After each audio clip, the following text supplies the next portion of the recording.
Hi ಎಲ್ಲರಿಗೂ ನಮಸ್ಕಾರ. ಪ್ರಿಯಾ ನಾಗ್ YouTube ಚಾನಲ್ಗೆ ಸ್ವಾಗತ. ಬರ್ರಿ ಇವತ್ತು ರೆಸಿಪಿ ತೋರಿಸ್ತೇನಂತ. ಸೋಯಾ ಚಂಕ್ಸ್ ಆಲೂ ಪರೋಟಾರಿದು ಹೆಂಗೆ ಮಾಡೋದಂತ ನೋಡ್ಕೊಂಬರೋಣಂತ. ನಮ್ಗೆ ಈ ರೆಸಿಪಿ ಇಷ್ಟ ಆದ್ರೆ ಲೈಕ್ ಮತ್ತು ಸಬ್ಸ್ಕ್ರೈಬ್ ಮಾಡೋದನ್ನು ಮರಿಬೇಡ್ರಿ. ಮೊದಲಿಗೆ ಚಪಾತಿ ಹಿಟ್ಟನ್ನು ಕಲಿಸ್ಕೊಂಡು ಈ ಥರ ಉಂಡೆ ಮಾಡಿಟ್ಕೊಂಡೈತಿ. ಆಮೇಲೆ 2 ಆಲೂಗಡ್ಡೆ ಬೇಯಿಸಿದ್ದು ತೊಗೊಂಡೈತಿ. ಆಮೇಲೆ ಹಸಿಮೆಣ್ಸಿನ್ಕಾಯಿ, 1 ಈರುಳ್ಳಿ ತೊಗೊಂಡೈತಿ. ಆಮೇಲೆ ಕರಿಬೇವು ಮತ್ತು ಕೊತ್ತಂಬರಿ ತೊಗೊಂಡೈತಿ. ಅರ್ಧ ಲಿಂಬೆಹಣ್ಣು ತೊಗೊಂಡೇನಿ.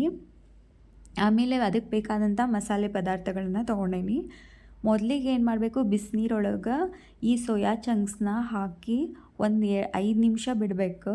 5 ನಿಮಿಷ ಆದಮೇಲೆ ಅವೆಲ್ಲ ನೀರೆಲ್ಲ ಉಬ್ಬಿ ಇದಾಗ್ತಾವಲ್ಲ, ಅವಾಗ ಅದನ್ನ ಹಿಂಗೆ ಸ್ಕ್ಯೂಸ್ ಮಾಡಿ ಸೈಡಿಗೆ ಇಟ್ಕೋಬೇಕು. ಒಂದು ಬೌಲ್ ಒಳಗೆ ಹಾಕಿ ಅದೆಲ್ಲ ಅದರೊಳಗಿರುವಂಥ ಒಂದು ಸ್ವಲ್ಪ ಇದು ಸ್ಮೆಲ್ ಇರುತ್ತಲ್ಲ, ಅದೆಲ್ಲ ಕಡಿಮೆ ಆಗುತ್ತೆ. ಮತ್ತು ಏನು ಮಾಡಬೇಕು, ಒಂದು glass normal water, cold water ಹಾಕ್ಕೊಂಡು ಈ ಥರ ಇನ್ನೊಂದು ಸತಿ ವಾಶ್ ಮಾಡ್ಕೋಬೇಕು. ವಾಶ್ ಮಾಡಿಕೊಂಡು ಮೊದಲು ಯಾವ ರೀತಿ ಮಾಡ್ಕೊಂಡಿದ್ವಲ್ಲ ಆ ಥರ ಸ್ಕ್ಯೂಸ್ ಮಾಡಿ ಮತ್ತು ಸೈಡಿಗೆ ಒಂದು ಬೌಲ್ ಒಳಗೆ ಹಾಕಿ ಇಟ್ಕೋಬೇಕು. ನೆಕ್ಸ್ಟ್ ಏನು ಮಾಡಬೇಕಂದ್ರೆ, ಒಂದು ಜಾರ್ ಒಳಗೆ ಇದನ್ನು ಹಾಕ್ಕೋಬೇಕು. ಒಂದು ಬೌಲಷ್ಟು ತೊಗೊಂಡಿದ್ದೆ ನಾನು ಸೋಯಾ ಚಂಕ್ಸ್ನ. ಈಗ ನೆಕ್ಸ್ಟ್ ಏನು ಮಾಡೋಣ, ಉಳ್ಳಾಗಡ್ಡಿ ಹಾಕ್ಕೊಳ್ಳೋಣಂತ. ಉಳ್ಳಾಗಡ್ಡಿ ಹಾಕ್ಕೊಂಡಿದ್ಮೇಲೆ ಮೆಣಸಿನ್ಕಾಯಿ ಹಾಕ್ಕೊಳ್ಳೋಣಂತ. ಒಂದು 3-4 ತೊಗೊಂಡಿನಿ ನಾನಿಲ್ಲಿ. ಖಾರ ಕಡಿಮೆ ತಿನ್ನೋರು ಕಡಿಮೆ ಹಾಕ್ಕೋಬೋದು. ಮತ್ತು ಕೊತ್ತಂಬರಿ ಮತ್ತು ಕರಿಬೇವನ್ನ ಹಾಕ್ಕೊಳತ್ತೀನಿ. ಇದನ್ನೇನು ಮಾಡೋಣ ಅಂದ್ರೆ, ಮತ್ತು ನೆಕ್ಸ್ಟು ಜೀರಿಗೆನ ಹಾಕ್ಕೊಳತ್ತೇನೆ. ಇಲ್ಲಿ 1 ಚಮಚದಷ್ಟು ತೊಗೊಂಡಿನಿ ನಾನು ಜೀರಿಗೆನ ಇಲ್ಲಿ. ಇದನ್ನು ಮಿಕ್ಸಿ ಮಾಡ್ಕೊಳ್ಳೋಣ. ಈಗ ಸ್ವಲ್ಪ ಇದು ತರಿ ಆಗಿರಬೇಕು. ಈ ಥರ ಕಾಣತ್ತದಲ್ಲ, ಹಿಂಗೆ ಒಂದು ಬಾಳ್ಗೆ ಒಳಗೆ ಹಾಕ್ಕೊಂಡು ಒಂದು ಸ್ವಲ್ಪ ಎಣ್ಣೆ ಹಾಕ್ಕೋಬೇಕು. ಲೈಟಾಗಿ ಇದನ್ನು ಫ್ರೈ ಮಾಡ್ಕೋಬೇಕು. ಅಂದ್ರೆ ಅದು ಈರುಳ್ಳಿ ಒಳಗೆ ನೀರಿನ ಅಂಶ ಇರ್ತದಲ್ಲ, ಅದೆಲ್ಲನೂ ಹೋಗೋವರೆಗೂ ಒಂದು ಸ್ವಲ್ಪ ಲೈಟಾಗಿ ಫ್ರೈ ಮಾಡ್ಕೋಬೇಕು. ಅದು ಡ್ರೈ ಆಗಬೇಕು. ಡ್ರೈ ಆಗಿದ್ರಿಂದ ಈಗ ಸ್ಮ್ಯಾಶ್ ಅಲ್ಲಿ ಕುದಿಸಿದ ಆಲೂಗಡ್ಡೆನ ಈ ಥರ ಸ್ಮ್ಯಾಶ್ ಮಾಡಿ ಇಟ್ಕೋಬೇಕು. ಸಿಪ್ಪೆ ತೆಗೆದೆಲ್ಲ ಫುಲ್ಲು ಸ್ಮ್ಯಾಶ್ ಮಾಡ್ಕೋಬೇಕು. ಅಂದರೆ ಪರೋಟ ಹರಿಯೋದಿಲ್ಲ, ನೀಟಾಗಿ ಬರ್ತೈತಿ. ಅದನ್ನೇನು ಫ್ರೈ ಮಾಡ್ಕೊಂಡಿದ್ವಲ್ಲ ಅದನ್ನು ಒಂದು ಬೌಲಿಗೆ ತಕ್ಕೊಂಡು ಮತ್ತು ನೆಕ್ಸ್ಟು ಅದನ್ನು ಹಾಕ್ಕೋಬೇಕು. ಆಮೇಲೆ ಧನಿಯಾ ಪೌಡರ್ ಹಾಕ್ಕೋಬೇಕು. 1 ಚಮಚದಷ್ಟು ತೊಗೊಂಡಿನಿ ನಾನಿಲ್ಲಿ. ಮತ್ತು ಅರಿಶಿಣ ಪುಡಿ ಹಾಕ್ಕೋಬೇಕು. ಒಂದು ಅರ್ಧ ಚಮಚದಷ್ಟು ಸಾಕು. ಮತ್ತೇನು ಮಾಡಬೇಕು, ಗರಂ ಮಸಾಲ ತೊಗೋಬೇಕು. ಇಲ್ಲಿನೂ ನಾನು ಒಂದು ಚಮಚಕ್ಕಿಂತ ಸ್ವಲ್ಪ ಕಡಿಮೆ ತೊಗೊಂಡಿನಿ, 3/4 ಚಮಚ ಅಂತಾರಲ್ಲ ಅಷ್ಟು. ಆಮೇಲೆ ರುಚಿಗೆ ತಕ್ಕಷ್ಟು ಉಪ್ಪು ಹಾಕ್ಕೋಬೇಕು. ಆಮೇಲೆ ಅಚ್ಚ ಖಾರದ ಪುಡಿ ಅಂತಾರಲ್ಲ ಅದನ್ನು ಹಾಕ್ಕೋಬೇಕು. ಅಲ್ಲಿನೂ ಮೆಣಸಿನ್ಕಾಯಿ ಹಾಕ್ಕೊಂಡಿರ್ತೇವೆ, ಇಲ್ಲೊಂದು ಸ್ವಲ್ಪ ನೋಡಿ ಹಾಕ್ಕೋಬೇಕು. ನಾನು ಸ್ವಲ್ಪ ಲೈಟಾಗಿ ಕಲರ್ ಸಲುವಾಗಿ ಅಂತ ಅರ್ಧ ಚಮಚದಷ್ಟು ಯೂಸ್ ಮಾಡೀನಿ. ಒಂದು ಸತಿ ಟ್ರೈ ಮಾಡಿ ನೋಡ್ರಿ, ಭಾರಿ ಮಸ್ತ್ ಬರ್ತೈತಿ. ಈಗ ಒಂದು ಸ್ವಲ್ಪ ಅರ್ಧ ಲಿಂಬೆಹಣ್ಣು ಅದನ್ನು ಬೀಜ ತೆಗೆದಿಟ್ಕೊಂಡು ಹಿಂಗೆ ರಸ ಹಾಕ್ಕೊಳತ್ತೀನಿ. ಇಲ್ಲ ಮತ್ತು ಅದ್ರೊಳಗೆ ಸಿಕ್ತಂದ್ರೆ ಅದು ಕಹಿ ಅಂತ ಆಕೈತಲ್ಲ, ಅದಕ್ಕೆ ಸೈಡ್ ಬೀಜ ಎಲ್ಲ ತೆಗೆದಿಟ್ಕೋಬೇಕು. ಈಗ ಅದನ್ನು ಪೂರ್ತಿ ಮಿಕ್ಸ್ ಮಾಡ್ಕೋಬೇಕು ನೋಡ್ರಿ ಚೆಂದಾಗೆ. ಅದು ಸ್ಮ್ಯಾಶ್ ಮಾಡಿದ ಆಲೂಗಡ್ಡೆ, ಅದು ಸೋಯಾ ಚಂಕ್ಸ್, ಅದನ್ನೆಲ್ಲ ನಾವು ಬೇಯಿಸಿಟ್ಕೊಂಡಿದ್ವಲ್ಲ ಅದನ್ನೆಲ್ಲ ಫುಲ್ಲು ಈ ಥರ ಮಿಕ್ಸ್ ಮಾಡ್ಕೋಬೇಕು. ಚೆನ್ನಾಗಿ ಹಿಂಗೆ ಮಿಕ್ಸ್ ಮಾಡ್ಕೊಂಡು, ಅಂದರೆ ಅದು ಉಪ್ಪು ಖಾರ ಅದೆಲ್ಲ ಕರೆಕ್ಟಾಗಿ ಬರ್ತೈತಿ. ಇವಾಗ ಏನು ಮಾಡಬೇಕು, ನಾವು ಹೆಂಗೆ ಆಲೂ ಪರೋಟ ಮಾಡುವಾಗ ಆಲೂದು ಹೆಂಗೆ ಈ ಥರ ಉಂಡೆ ಮಾಡ್ಕೊತಿದ್ವಲ್ಲ, ಈ ಥರ ಅದನ್ನು ಮಾಡಿಟ್ಕೋಬೇಕು. ಈಗ ಚಪಾತಿ ಹಿಟ್ಟು ನಾದಿಟ್ಕೊಂಡಿದ್ದೆ, ಹಿಂಗೆ ಒಂದು ಈ ಥರ ಒಂದೊಂದು ಈ ಸೈಜ್ ಒಳಗೆ ಮಾಡಿಟ್ಕೋಬೇಕು. ಇದನ್ನು ಮೊದಲಿಗೆ ಒಂದು ಇದ್ರೊಳಗೆ ಹಿಟ್ಟು ಹಚ್ಚಿ ಸ್ವಲ್ಪ ಸಣ್ಣದಾಗಿ ಲಟ್ಟಿಸ್ಕೋಬೇಕು. ಹಿಂಗೆ ಲಟ್ಟಿಸ್ಕೊಂಡು ಆಮೇಲೆ ಏನು ಮಾಡಬೇಕು, ಸ್ಟಫಿಂಗ್ ಮಾಡಬೇಕು.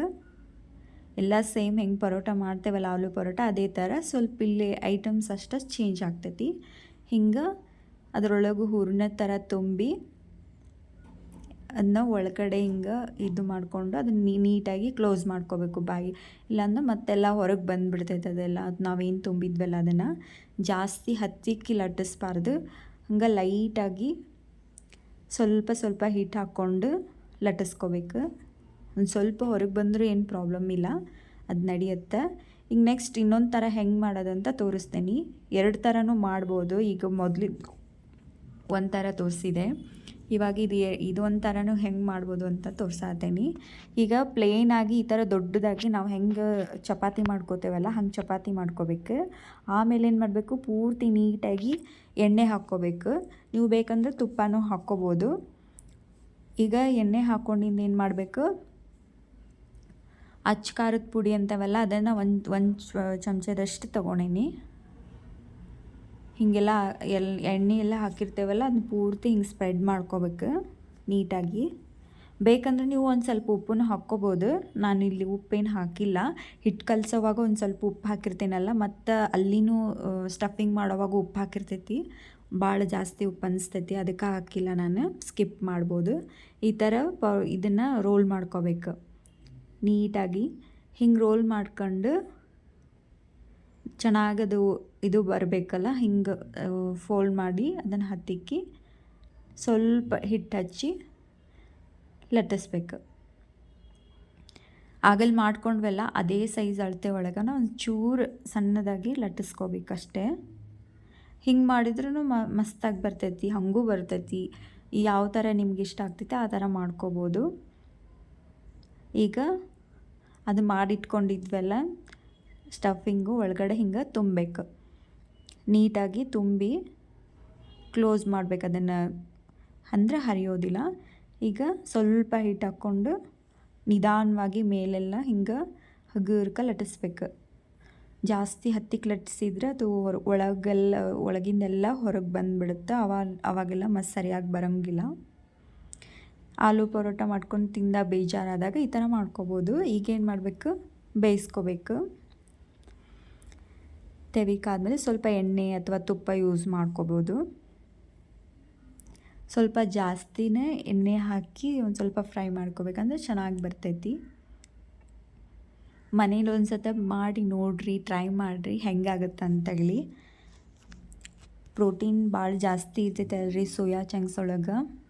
ಹೆಲ್ತಿಗೂ ಮತ್ತು ಭಾಳ ಟೇಸ್ಟಿನೂ ಅನಿಸ್ತೈತಿ.